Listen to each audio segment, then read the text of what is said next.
Assalamualaikum warahmatullahi wabarakatuh.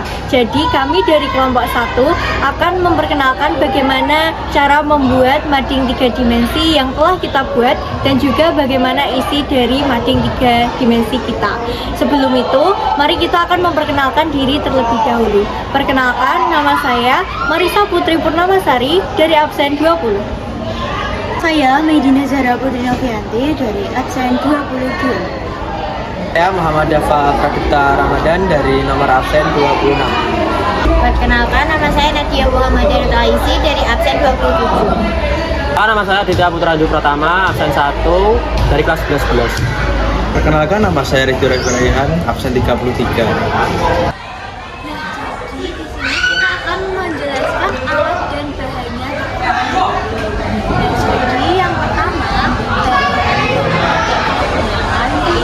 tentunya kita pasti menggunakan gunting, kemudian rubber, terus manila, kardus, kapas, kertas print, kita terus kemudian ada lem, terus ada double tip juga, kemudian kita juga print sama ya. Kemudian cara pembuatannya akan jadi cara pembuatannya yang pertama itu kita menyiapkan kertas manila, lalu dipotong sesuai dengan bentuk kardusnya. Lalu kita menempel manilanya ke kardusnya. Setelah itu kita juga sembari memotong hiasan-hiasan yang dari kertas print. Kemudian kita juga memotong kertas print itu dibentuk-bentuk sehingga menghasilkan materi seperti itu. Dan nggak lupa juga ini juga ada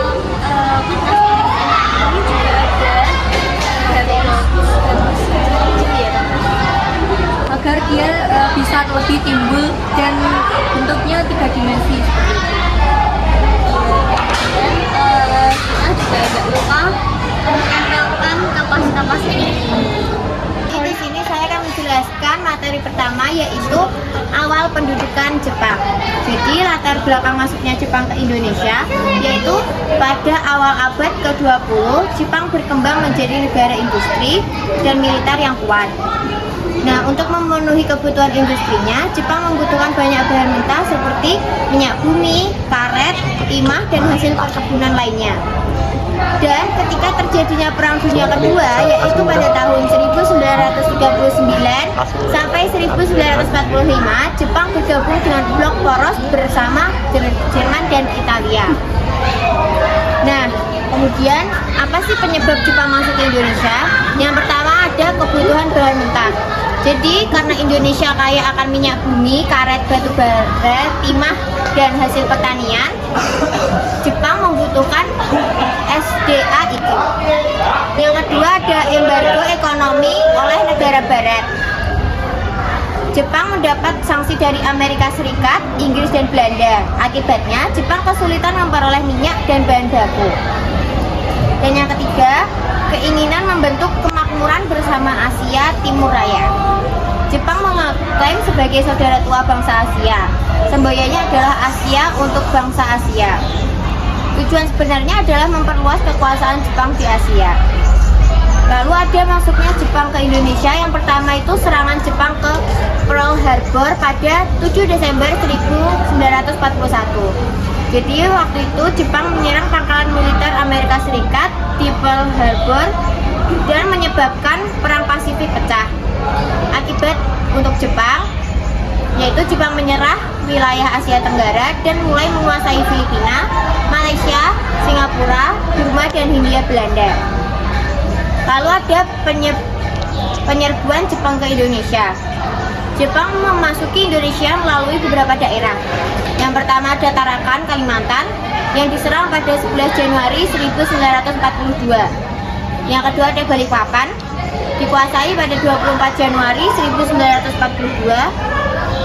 Lalu ada Palembang, diserang pada Februari 1942. Lalu Pontianak dan Jawa. Dan berakhirnya kekuasaan Jepang.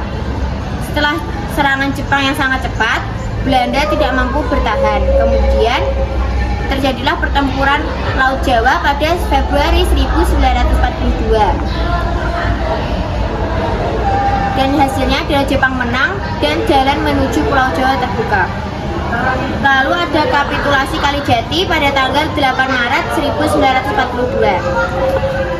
Tempatnya berada di Kalijati.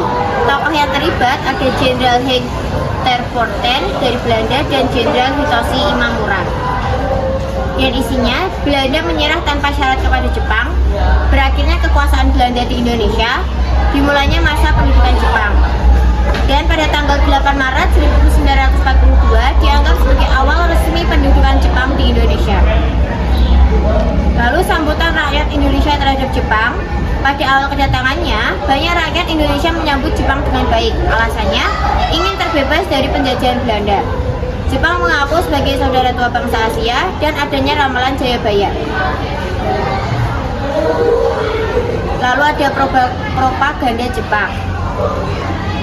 Tujuan propaganda Jepang untuk mendapatkan dukungan rakyat Indonesia, mempermudah penguasaan Indonesia, mendukung kebutuhan perang Jepang.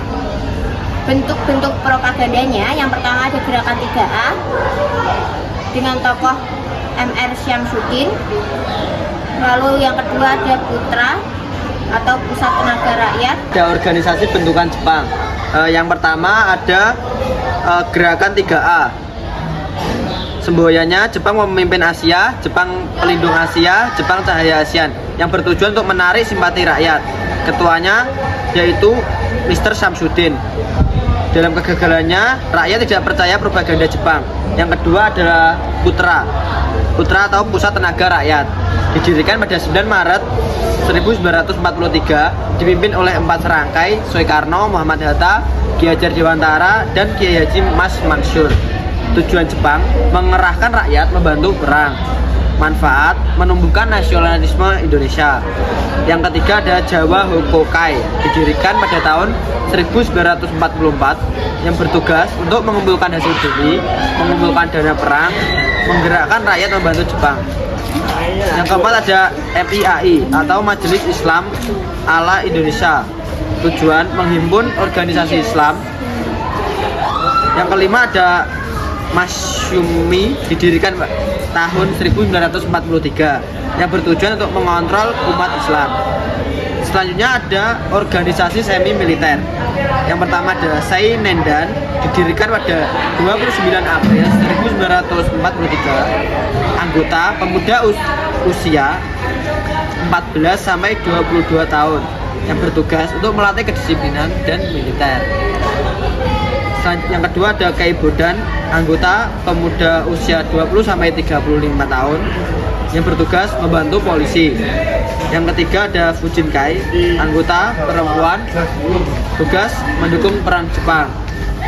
Yang keempat ada Gaku Kotai, anggota pelajar. Selanjutnya ada organisasi militer. Yang pertama ada Heiho, anggota pemuda Indonesia, yang bertugas untuk membantu tentara Jepang. Yang kedua, Peta Pembela Tanah Air, didirikan pada 3 Oktober 1943, yang bertujuan untuk membantu mempertahankan Indonesia dari sekutu. Tokoh terkenalnya yaitu Sudirman dan Soeharto. Dampak pendudukan Jepang di Indonesia. Pendudukan Jepang di Indonesia berlangsung dari tahun 1942 sampai 1945. Masa pendudukan ini membawa berbagai dampak, baik positif maupun negatif dalam bidang politik, ekonomi, sosial, pendidikan, dan militer. A. Dampak positif pendudukan Jepang. 1. Bidang politik. Bahasa Indonesia digunakan sebagai bahasa resmi dalam pemerintahan dan pendidikan. Yang kedua, kesempatan bagi tokoh Indonesia untuk terlibat dalam organisasi bentukan Jepang. Yang ketiga, tumbuhnya kesadaran nasionalisme dan semangat kemerdekaan. Yang kedua, bidang pendidikan. Pertama, bahasa Belanda dilarang dan diganti dengan bahasa Indonesia. Yang kedua, pendidikan lebih merata karena tidak mendidikan golongan seperti pada masa Belanda. Yang ketiga, meningkatkan penggunaan bahasa Indonesia di sekolah.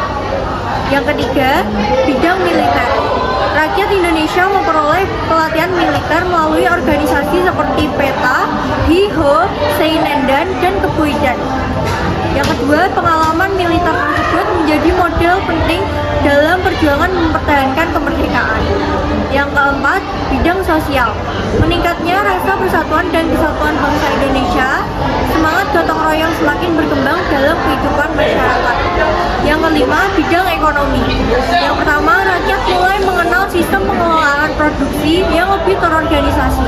Yang kedua, beberapa sarana transportasi dan komunikasi diperbaiki untuk kepentingan Jepang. Yang B, dampak negatif kependudukan Jepang. 1. Bidang politik. Semua partai politik dibubarkan, kebebasan berpendapat dan berserikat dibatasi. Yang ketiga, pemerintahan dijalankan secara militer dan otoriter. Yang kedua, bidang ekonomi. Jepang menerapkan sistem ekonomi perang yang hanya menguntungkan Jepang. Yang kedua, hasil pertanian rakyat wajib diserahkan kepada Jepang. Tiga, terjadi inflasi dan kelangkaan bahan kebutuhan pokok. Yang keempat, banyak rakyat mengalami kemiskinan. Yang ketiga, bidang sosial. Adanya kerja paksa Romusa yang menyebabkan banyak korban jiwa. Yang kedua, rakyat mengalami penderitaan akibat kekurangan bahan makanan dan pelayanan kesehatan. Yang ketiga, muncul praktik perbudakan seksual yang dikenal dengan Jubun Infu. Yang keempat, bidang pendidikan. Pendidikan lebih diarahkan untuk mendukung kepentingan perang Jepang. Banyak sekolah kekurangan fasilitas dan tenaga pengajar. Yang kelima, bidang militer. Pemuda Indonesia dipaksa mengikuti latihan militer untuk membantu Jepang. Banyak anggota HIHO dikirim ke medan perang yang berbahaya. Keenam, bidang kebudayaan. Rakyat diwajibkan melakukan seikeri, yaitu membungkuk ke arah Tokyo sebagai penghormatan kepada Kaisar Jepang. Yang kedua, kebudayaan Jepang dipaksakan kepada masyarakat Indonesia. Kemudian latar belakang pendudukan Jepang di Indonesia pada tahun 1942 sampai 1945 merupakan bagian dari rangkaian besar Perang Dunia II, khususnya Perang Pasifik atau Perang Asia Timur Raya. Yang pertama, faktor utama motivasi Jepang, kebutuhan sumber daya alam. Jepang sebagai negara industri yang sedang berkembang pesat sangat membutuhkan bahan mentah untuk kepentingan perang dan industri, terutama minyak bumi. Embargo minyak yang diberlakukan oleh Amerika Serikat terhadap Jepang memaksa mereka mencari sumber daya ke wilayah Asia Tenggara termasuk Indonesia. Ambisi imperium. Jepang memiliki doktrin Hakushu, yaitu keyakinan bahwa Jepang adalah saudara tua yang memiliki kewajiban untuk memimpin dan menyatukan bangsa-bangsa di Asia untuk membebaskan mereka dari penjajahan. Kemudian posisi strategis Indonesia. Secara geografis, Indonesia memiliki posisi yang sangat vital bagi Jepang. Jawa dirancang sebagai pusat penyediaan operasi militer di Asia Tenggara, sementara Sumatera dipandang sebagai sumber utama minyak bumi. Yang kedua, situasi politik dan militer. Kolonial Belanda. Pada awal 1940-an, Belanda sedang diduduki oleh Jerman di Eropa. Kondisi ini membuat pemerintah kolonial Hindia Belanda kehilangan dukungan dari negara Indonesia, sehingga posisi mereka di Indonesia menjadi lemah. Strategi perang, Jepang menggunakan strategi serang cepat dan terkondisikan, dimulai dengan penyerangan angkatan laut AS di Pearl Harbor untuk melemahkan kekuatan sekutu di Pasifik. Jepang kemudian bergerak cepat melakukan wilayah di Asia Tenggara. Hindia Belanda setelah menguasai titik strategis seperti Takaran dan Palembang, Jepang mendarat di Pulau Jawa pada 1 Maret 1942. Akhirnya pada 8 Maret 1942, Belanda menyerah tanpa syarat kepada Jepang melalui perjanjian Linggarjati. Yang ketiga, propaganda. Gerakan A, Nippon Cahaya Asia, Nippon Bumbung Asia, Nippon Bumbung Asia. Sentimen anti Barat. Jepang memanfaatkan rasa kebencian rakyat Indonesia terhadap penjajah Belanda yang telah berlangsung ratusan tahun. Yang keempat, realita pendidikan. Meskipun awalnya disambut baik, tindakan Jepang perlahan berubah menjadi bentuk pendidikan yang kejam. Yang pertama, militerisme dan otoriter. Pemerintahan militer dijalankan dengan tangan besi. Orang mencabut gerakan tenaga kerja paksa, eksploitasi ekonomi, hasil bumi rakyat disita untuk kebutuhan tentara Jepang. Kemudian organisasi militer Jepang membentuk PETA. Meski tujuannya untuk melindungi perang Jepang, organisasi ini justru memberikan desa latihan militer bagi pemuda Indonesia yang kelak menjadi inti kekuatan negara Indonesia. pendudukan di Indonesia pada tahun 1942 sampai 1945, Jepang menerapkan berbagai kebijakan secara mutlak yang diarahkan untuk satu tujuan utama, yaitu memenangkan Perang Asia Timur Raya. Ya, kebijakan itu dibagi menjadi 4, yaitu kebijakan politik dan pemerintahan, kebijakan ekonomi, kebijakan sosial dan budaya, dan yang terakhir kebijakan militer. Yang pertama adalah kebijakan politik. Kebijakan politik ini itu yang pertama adalah pembagian wilayah komando. Indonesia dipecah menjadi 3 wilayah, yaitu Angkatan Darat Rikobun ke-16, yaitu wilayah Jawa dan Madura. Angkatan Darat Rikobun ke-25 membawahi wilayah Sumatera. Angkatan Laut Armada Selatan kedua membawahi Kalimantan, Sulawesi, Maluku, dan Nusa Tenggara. Yang kedua, penghapusan organisasi pergerakan. Semua partai politik dan organisasi pergerakan yang ada pada masa Belanda dibubarkan. Jepang kemudian membentuk organisasi massa yang dapat dikontrol seperti Putra dan Jawa Hokkaido. Yang kedua adalah kebijakan ekonomi. Kebijakan ekonomi yang pertama adalah sistem atuarki, yaitu Jepang menerapkan kebijakan yang dimana setiap daerah itu menuntut untuk bisa memenuhi kebutuhannya sendiri, sekaligus menyuplai kebutuhan militer Jepang. Yang kedua adalah penyitaan dan monopoli. Jepang menguasai seluruh aset peninggalan Belanda seperti perkebunan, pabrik, tambang minyak, dan fasilitas transportasi. Yang ketiga, kebijakan sosial dan budaya. Kebijakan sosial dan budaya ini termasuk Romusa, Jagun Lanfu, Japanisasi. Romusa itu pergerakan tenaga kerja paksa secara besar-besaran, tidak hanya di dalam negeri, namun juga dikirim juga ke luar negeri untuk membangun fasilitas militer. Kondisi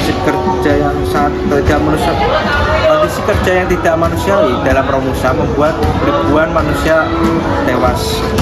Yang kedua, Jagun Lanfu, perekrutan dan penculikan perempuan-perempuan di Indonesia yang kemudian dipaksa untuk menjadi perempuan penggugur di kamp-kamp militer Jepang. Yang ketiga adalah Japanisasi atau Nippon Seishi. Rakyat Indonesia diwajibkan merayakan Hari Libur Nasional Jepang yang menyanyikan lagu kebangsaan Kamigyako, mengibarkan bendera Hinomaru.